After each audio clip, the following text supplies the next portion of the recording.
মঙ্গলবার মনোনয়নপত্র জমা দেওয়ার কাজ কিছুটা এগিয়ে রেখেছিলেন এবং বুধবার সে কাজ সম্পূর্ণ করলেন জলপাইগুড়ি লোকসভা কেন্দ্রের বিজেপি প্রার্থী ডক্টর জয়ন্ত কুমার রায়। আর তাই এদিন একটি বর্ণাঢ্য শোভাযাত্রা করে জেলা বিজেপির উদ্যোগে বেলুন ও ব্যান্ড পার্টির সহযোগে জলপাইগুড়ি শহর পরিক্রমা করে জেলা শাসকের নির্বাচনী কার্যালয়ে জমা দিলেন ডক্টর জয়ন্ত কুমার রায় তার 2024-এর জন্য মনোনয়নপত্র। শোভাযাত্রার নেতৃত্বে ছিলেন জেলা সভাপতি বাপি গোস্বামী সহ অন্যান্য জেলা নেতারা। আর ওই জমজমাট শোভাযাত্রায় একেবারে সামনে ছিলেন বিজেপির দ্বিতীয়বারের প্রার্থী ডক্টর জয়ন্ত কুমার রায়। এবারের লোকসভা নির্বাচনে জলপাইগুড়ির সবচেয়ে বড় প্রতিদ্বন্দ্বী তিনি। তবে এদিন ওই শোভাযাত্রায় পায়ে পা মিলিয়েছেন বিজেপি বিধায়কদের পাশাপাশি জেলার বিভিন্ন কার্যকর্তারা, যার ফলে দলের নেতা কর্মীরা এদিন শহরের মিলনসংঘ ময়দান থেকে শোভাযাত্রা নিয়ে বেগুনটানি মোড়, উকিলপাড়া, কদমতলা মোড়, ডিভিসি রোড, প্রভাত মোড়, থানা মোড়, বড় ডাকঘর মোড় হয়ে করলা সেতু পার হয়ে পিডব্লিউডি মোড় ঘুরে সোজা জেলা নির্বাচনী আধিকারিকের কার্যালয় অভিমুখে যাত্রা করেন। তবে ওই শোভাযাত্রাতে কোনো ধরনের অপ্রীতিকর অবস্থা যাতে না দেখা দেয় সেজন্য পুলিশি নিরাপত্তাও চোখে পড়েছে। দলীয় নেতাকর্মীদের পাশাপাশি ওই শোভাযাত্রায় দেখা গেছে ডাবগ্রাম ফুলবাড়ির বিধায়িকা শিখা চ্যাটার্জিকেও। অসংখ্য গেরুয়া রঙের বেলুন ও দলীয় পতাকা তো ছিল ব্যান্ড পার্টিও, শোনা গেছে ভারত মাতা স্লোগানও। আবার এদিন ওই মনোনয়নপত্র জমা দেওয়ার সময় ওই শোভাযাত্রায় নাচলেন বিজেপি নেত্রী মিতালি রায়। শহরের পথ চলতি মানুষজন ওই দৃশ্য তাড়িয়ে তাড়িয়ে উপভোগ করছিলেন।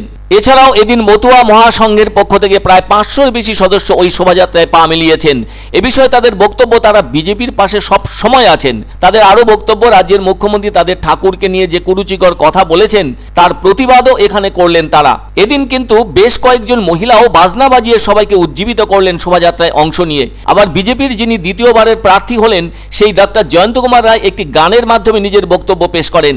নৌকোয় যাত্রী নিয়ে একজন মাঝির প্রকৃত উদ্দেশ্য নদীর আরেক পারে এগিয়ে যাওয়া।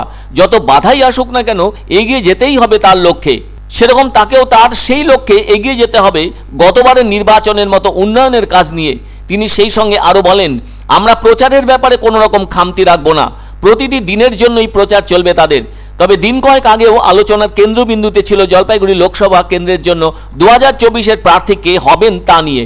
সেই প্রশ্ন ঘুরপাক খাচ্ছিল বিজেপির জেলা কার্যালয় থেকে শুরু করে বিভিন্ন ঠেকে। কারণ এবার রাজ্যের অনেক লোকসভা কেন্দ্রে বিজেপির প্রার্থী বদল হয়েছে, তাই সেদিক থেকে চিন্তা ছিলই এই কেন্দ্রে হয়তো বদল হতেই পারে প্রার্থী। তবে অনেকে বলছিলেন বিদায়ী সাংসদ ডাক্তারবাবুর স্বচ্ছ ইমেজ রয়েছে, তবে তার সঙ্গে একটা অভিযোগ আছে, তাকে সেভাবে দেখা যেত না এলাকায়। অবশ্য এই কেন্দ্রের ব্যাপারে নতুন মুখ এনে কোনো রকম ঝুঁকির মধ্যে থাকতে না যেয়ে দলের কেন্দ্রীয় নেতৃত্ব ভরসা রাখল ডক্টর জয়ন্ত রায়ের ওপরেই। আসলে ওনার বিরুদ্ধে কোনো ধরনের দুর্নীতির অভিযোগ কেউ তুলতে পারেনি। গত 5 বছরে যা কাজ করেছেন তিনি, তাতে সার্ভে করে সবকিছুতে এসেছে ডক্টর জয়ন্ত কুমার রায়ের নাম। ফলে দ্বিতীয়বার দলের টিকিট পেতে তার পক্ষে কোনো সমস্যা হলো না, যে কারণে এদিন মনোনয়নপত্র জমা দিলেন তিনি জেতার আশা নিয়ে। বৈঠা মারো রে, আরে ও বাইছার ভাইয়া রে, ও বাইছার ভাইয়া রে, ঝাড়িয়া বৈঠা মারিয়া যাও রে, ঝাড়িয়া বৈঠা মারিয়া যাও রে।